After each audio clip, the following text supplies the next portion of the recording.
अस्सलामुअलैकुम। कुरान मजीद की तिलावत उर्दू तर्जमे के साथ एक नई सूरत लेकर हाजिर हूँ।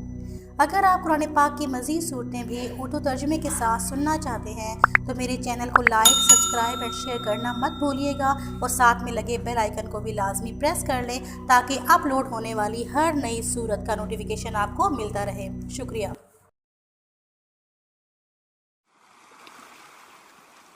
أعوذ بالله من الشيطان الرجيم. بسم الله الرحمن الرحيم. عما يتساءلون عن النبأ العظيم الذي هم فيه مختلفون كلا سيعلمون ثم كلا سيعلمون ألم نجعل الأرض مهادا والجبال أوتادا وخلقناكم أزواجا وجعلنا نومكم سباتا وجعلنا الليل لباسا وجعلنا النهار معاشا وبنينا فوقكم سبعا شدادا وجعلنا سراجا وهاجا وأنزلنا من المعصرات ماء ثجاجا لنخرج به حبا ونباتا وجنات ألفافا إن يوم الفصل كان ميقاتا يوم ينفخ في الصور فتأتون أفواجا وفتحت السماء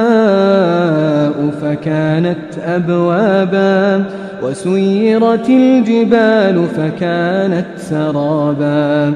إن جهنم كانت مرصادا للطاغين مآبا لابثين فيها أحقابا لا يذوقون فيها بردا ولا شرابا إلا حميما وغساقا جزاء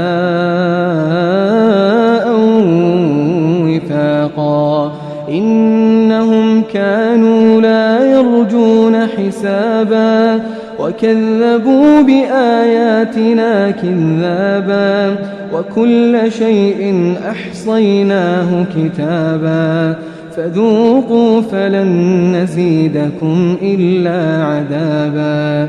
إن للمتقين مفازا حدائق وأعنابا وكواعب أترابا وكأسا دهاقا لا يسمعون فيها لغوا ولا كذابا جزاء من ربك عطاء